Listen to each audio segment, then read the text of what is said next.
TV9 చేతికొచ్చింది Kaleshwaram commission report. Commission report లో అనేక కీలక అంశాలను కూడా పొందుపరిచింది కమిషన్. బరాజ్ల నిర్మాణ నిర్ణయం పూర్తిగా కేసీఆర్దే తేల్చేసింది. మేడిగడ్డ, అన్నారం, సుందిళ్ల ప్రాజెక్టులపై కేసీఆర్ స్వయంగా నిర్ణయం తీసుకున్నారు. మొత్తం ప్రాజెక్టుల్లో విధానపరమైన, ఆర్థికపరమైన అవకతవకలు, కోకొల్లలు కనిపిస్తున్నట్లుగా కమిషన్ రిపోర్ట్ చెప్తోంది. వాప్కోస్ నివేదికను కూడా తొక్కిపెట్టారని కమిషన్ చెప్పింది. తుమ్మిడిహట్టి దగ్గర నీటి లభ్యత లేదంటూ అప్పటి ప్రభుత్వం సమర్థించుకుందని, తుమ్మిడిహట్టి నుంచి మేడిగడ్డకు బరాజ్ సైట్ ను కూడా మార్చడంలో ఎలాంటి నిజాయితీ, చిత్తశుద్ధి చూపలేదని నివేదిక స్పష్టం చేస్తోంది. 3 బరాజ్ల నిర్మాణానికి కేబినెట్ అనుమతులు కూడా ఇవ్వలేదని ఆ నివేదికలో ఉంది. టర్న్ కీ పద్ధతిలో బ్యారేజ్ల నిర్మాణం, నిర్వహణ చేపట్టాలని సిడబ్ల్యూసీ సలహా ఇచ్చినా మొత్తం కాంట్రాక్ట్ ఇచ్చేశారు. వాప్కోస్ ని సంప్రదించకుండానే అన్నారం, సుందిళ్ల బ్యారేజ్ లొకేషన్లు కూడా మార్చేశారని కమిషన్ నివేదిక చెప్తోంది.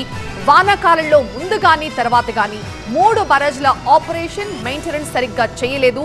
దానివల్లే ఈ రోజు ఇలాంటి పరిస్థితి తలెత్తిందని కమిషన్ స్పష్టం చేసింది. కాళేశ్వరం అవకతవకలకు పూర్తి బాధ్యత అప్పటి ముఖ్యమంత్రి కేసీఆర్దే అనేది స్పష్టమవుతోంది. ఈ నివేదికతో కేసీఆర్ ప్రమేయం, ఆయన ఇచ్చిన ఆదేశాల వల్లే 3 బరాజుల్లో కూడా సమస్యలు వచ్చాయని చెప్తోంది కమిషన్. నిపుణుల కమిటీ ఇచ్చిన నివేదికని హరీష్ రావు ఉద్దేశపూర్వకంగానే ఇగ్నోర్ చేశారు, దాన్ని పట్టించుకోలేదని చెప్తోంది కమిషన్.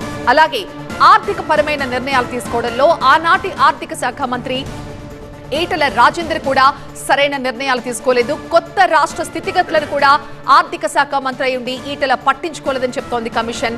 బరాజులో పూర్తి కెపాసిటీకి వచ్చేదాకా నీరు నింపుతూనే ఉండాలని అప్పుడు కేసీఆర్ ఆదేశించారు. అలా ఏకధాటిగా నీరు నింపుతూ పోవడమే అవి దెబ్బతినడానికి కారణంగా మారాయని కమిషన్ నివేదిక స్పష్టం చేసింది. కాళేశ్వరం డ్యామేజ్ కి బాధ్యులు ఎవరో తేల్చేసింది కమిషన్. ప్రధాన కారణం ఆనాటి ముఖ్యమంత్రి కేసీఆర్ అని తేల్చేసింది. ఆ తర్వాత అప్పటి ఇరిగేషన్ శాఖ మంత్రి హరీష్ రావు, ఆర్థిక శాఖ మంత్రి ఈటల రాజేందర్, వీళ్ల పేర్లు కూడా ప్రస్తావించింది. వీరితో పాటు మొత్తం 16 మంది అధికారుల పేర్లు కూడా కమిషన్ ప్రస్తావించింది. ఎస్కే జోషి, స్మితా సబర్వాల్, మురళీధర్, హరిరామ్, నాగేంద్రరావు, ప్రమీల, ఇలా మొత్తం 16 మంది అధికారుల నిర్లక్ష్యాన్ని, వైఫల్యాన్ని కమిషన్ తేల్చి చెప్పింది.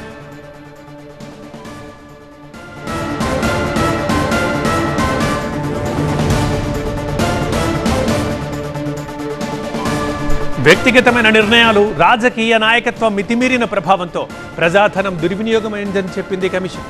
పరిపాలన, ప్రణాళిక, సాంకేతిక అవకతవకలు, ఆర్థిక క్రమశిక్షణ రాహిత్యం బయటపడిందని కూడా కమిషన్ చెప్పింది. ప్రధానంగా దీనిపై ఏ నిపుణుల కమిటీని అయితే నియమించారో ఆ నిపుణుల కమిటీ ఇచ్చిన సలహాలు, సూచనలని అసలు పరిగణలోకి తీసుకోలేదు. అంతా కేసీఆర్ ఆదేశాల మేరకు, ఆయన నిర్ణయాల మేరకే ఇదంతా జరిగింది. ఇప్పుడు పూర్తిగా దీనికి సంబంధించిన బాధ్యత కూడా కేసీఆర్ అంటూ తేల్చి చెప్పింది కమిషన్. సో మరి ఇప్పుడు ఈ నివేదికలో ఉన్న కీలక అంశాలని ఆధారంగా చేసుకుని క్యాబినెట్లో ఇప్పుడు దీనిపై మంత్రి ఉత్తమ్ కుమార్ రెడ్డి ప్రజెంటేషన్ ఇవ్వబోతున్నారు. మధ్యాహ్నం 2 గంటలకి క్యాబినెట్ భేటీ ఉంటుంది.